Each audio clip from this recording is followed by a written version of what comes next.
একদিকে যখন গোটা রাজ্য উত্তাল হয়ে উঠেছে আরজি করের ঘটনাকে কেন্দ্র করে, ঠিক তেমনই সময় ঘটে গেল এমন ঘটনা যেখানে আদিবাসী নাবালিকার মৃতদেহ উদ্ধার হলো, যাকে ঘিরে শোরগোল পড়ে গেছে গোটা ফাঁসি দেওয়াতে। বেশ কিছুদিন থেকে নিখোঁজ ছিল এই আদিবাসী নাবালিকা, কিন্তু যে মতো অবস্থায় তার মৃতদেহ উদ্ধার হয়েছে তা নিয়ে ইতিমধ্যেই প্রশ্ন উঠতে শুরু করেছে। নিখোঁজের 9 দিনের মাথায় নির্জন এলাকায় আদিবাসী নাবালিকার মৃতদেহ উদ্ধার হলো। মাটি চাপা দিয়ে তথ্য লোপাটের চেষ্টা, এমনই অভিযোগ পরিবারের। ঘটনাকে কেন্দ্র করে উত্তেজনা ছড়িয়েছে গোটা এলাকায়।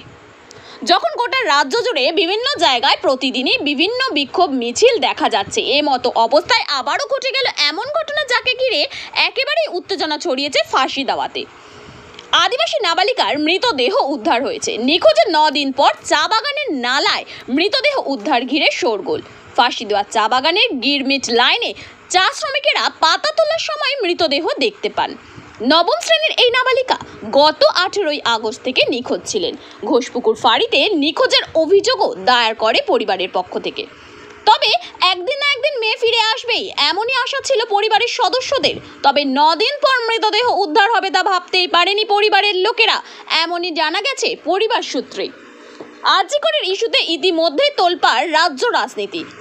সেই অবস্থায় চা বাগানের নালা থেকে নাবালিকার মৃতদেহ উদ্ধার, মাটি চাপা দিয়ে তথ্য লোপাটের চেষ্টা। কি তথ্য ছিল যা লোপাটের চেষ্টা করা হয়েছে, সম্পূর্ণ বিষয়টি রয়েছে ধোঁয়াশার মধ্যে, যদিও ইতিমধ্যেই তার তদন্ত শুরু করেছে পুলিশ।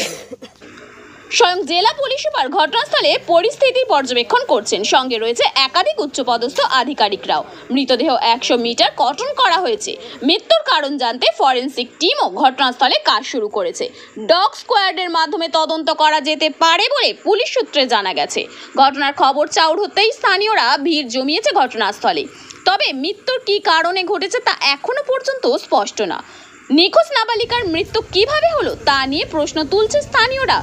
তবে এ বিষয়ে কি বলছেন জেলা পুলিশ সুপার, আসুন শুনে নিই। আমাদের ঘোষপুকুর এলাকায় ঘটনা আছে। ওখানে 18 তারিখে একটা আন্ডার এজ মেয়ে আছেন, মানে বিলো 18 ইয়ার্স, উনি মিসিং হয়ে আছেন। তারপরে ফ্যামিলি লোক যে আছে ওনারা খুঁজছেন, খোঁজার চেষ্টা করেছেন Sunday and Monday, that is 18th and 19th, কিন্তু 19th কে না মানে পাওয়ার পরে ফ্যামিলি আমাদের ঘোষপুকুর যে ক্যাম্প আছে ওখানে এসেছে। আমরা ওখানে জিডি এন্টার করে তারপরে ইমিডিয়েটলি এফআইআর রেজিস্টার করেছি, since she was under age girl. After that we were investigating the case and we got to know কিছু লোক যার সাথে সম্পর্কে ছিল মেয়ে, ডিফারেন্ট মেকানিজম ভাবে আমরা পেলাম। আর তারপরে আমরা অনেক লোক ইন্টারোগেট করলাম, আমরা কিছু ক্লু পাচ্ছিলাম না।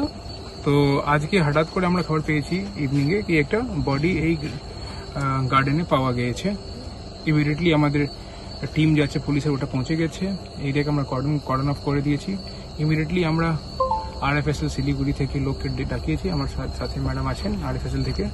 আমরা ওখানে গিয়ে PO এক্সামিনেশন করেছি অ্যান্ড আমরা বডিকে এখান থেকে রিকভার করে হসপিটালে পাঠিয়ে দিয়েছি অ্যান্ড পোস্টমর্টম পরে কালকে হবে।